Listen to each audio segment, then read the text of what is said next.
So I told you I had a book, right? And you see here, this is a book that we are required as a truck driver to carry. It's our emergency response guidebook.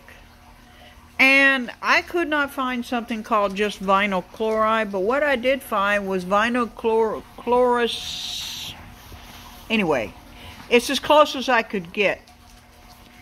Now, I don't know if you can read this, but it talks about evacuating, right? 600 meters with a fire, right? It talks about how to put the fire out, okay? It tells you how to put it out.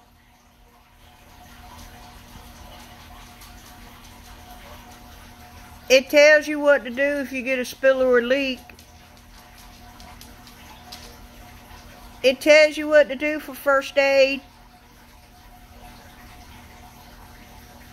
Now, it also tells you to go back here in the green part. Alright, let's go back to the green part.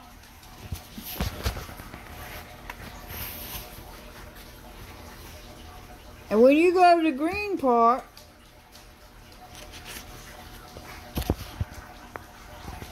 sorry, I have to find the right one, because you know, I'm looking for the guide page number, right? See the guide? That's your page number, so I'm looking for that page number. Oh, here it is. 155. Is that right? 155? Yeah, okay. So we got the chloride, right? Now, let's go up to the top. It says first isolate, right? Then protect. We're looking now. Right? That's not exactly what it was, but look at this. Okay? Protect persons downwind, and this is on a small spill. Downwind 4.4 kilometers, which is 0.2 miles, right? For a small spill. Okay? Now, for large spills, right? Look at this. 1 mile. 1 mile.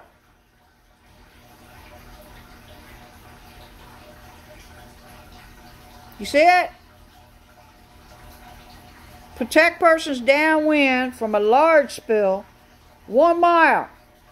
Now the question is, what is a large spill? Well, they're not talking about rail cars here. They're talking about a large package. So what they're talking about here is like a 55-gallon barrel. That would be a large spill. What you're talking about with them rail cars is you're talking 500 to 1,000 gallons.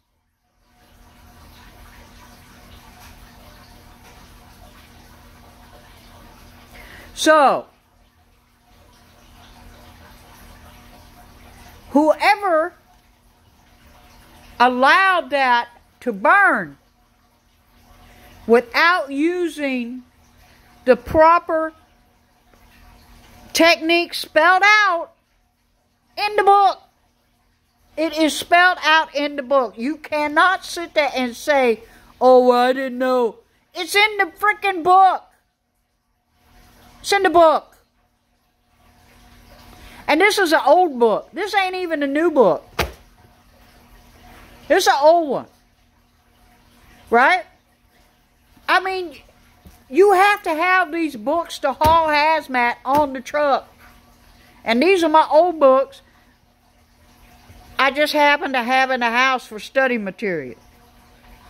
Because, you know, we have to take a test on this every year in my state in order to do anything. Right? We have to be able to pass the safety regulations test. We have to be able to pass the hazmat test, the hazmat material test. We have to have this little book, updated book in our truck.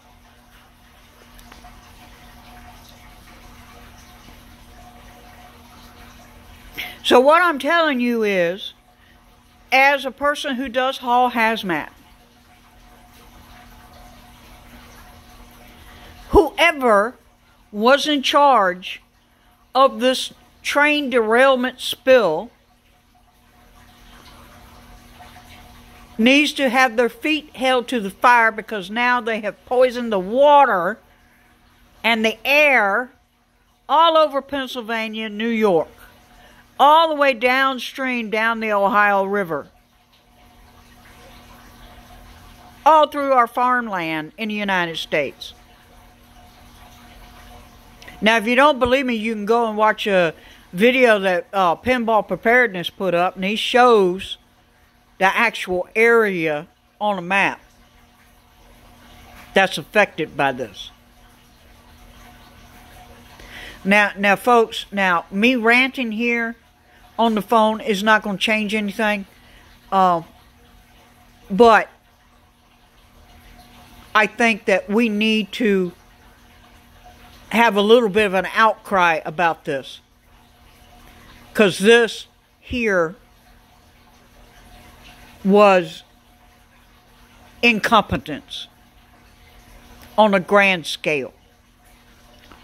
Now, I don't care how the train derailed.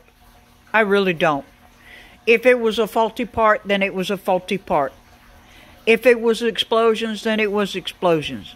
That is not what I'm concerned about here. What I'm concerned about here is the reaction by the hazmat teams that were sent in to clean this up. The reactions were wrong. The responses that they did were wrong. And that needs to be addressed, because let me tell you something. I can tell you that the rails haul millions of gallons of chemicals every year across this country. And if this was a response of just one spill, what would happen if there were other major spills? And this is the training that they got. Because right now, I'm looking at this as a training failure and a response failure, and it needs to be addressed today.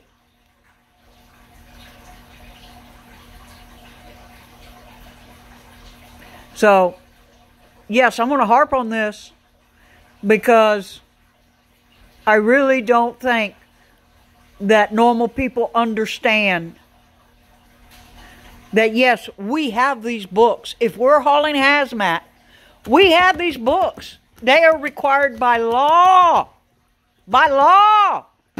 By law, I have to have this. By law. Same thing with the train. If the train is hauling hazmat, he's required to have this on the train.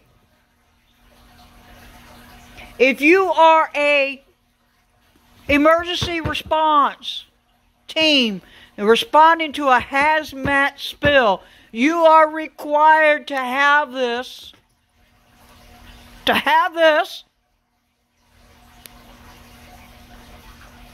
On all the vehicles that are going into that area. Every person there has to be wearing protective clothing. That's even spelled out in this.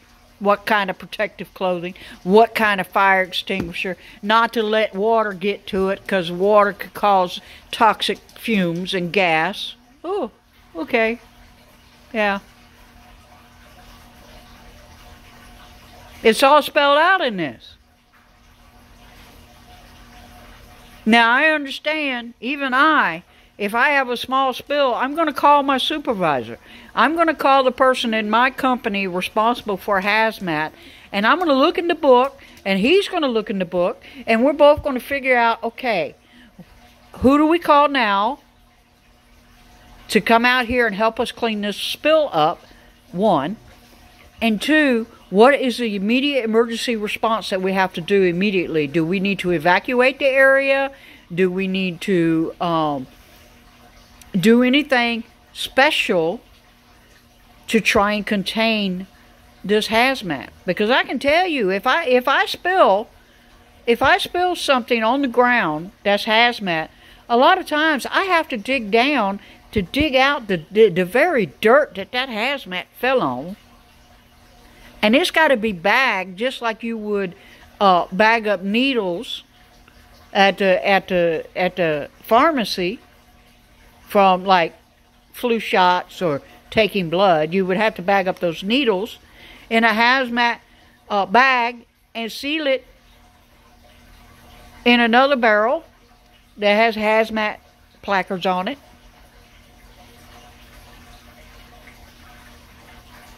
And then it's got to be sent to be disposed of properly. Now, sometimes that disposal consists of burning it, incinerating it. Sometimes it doesn't. Sometimes it consists of letting it sit until the chemicals break down and deteriorate. It all depends on what the hazardous material is. But I'm telling you that according to this, how they responded was wrong.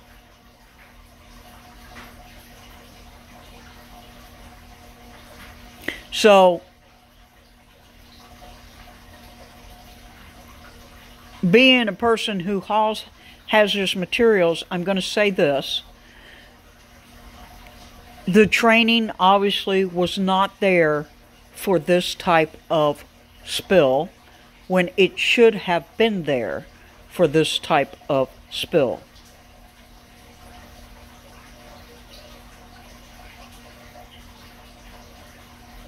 Sorry, but that's the reality. Now,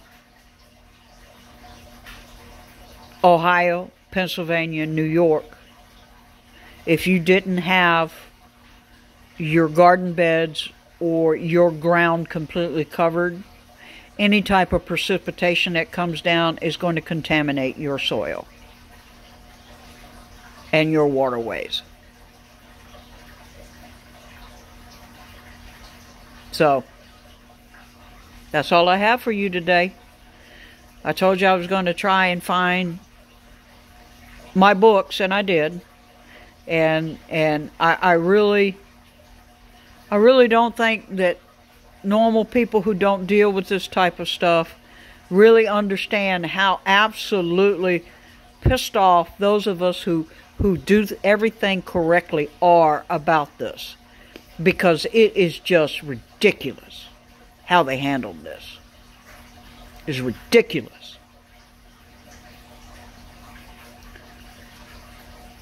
Bicycle.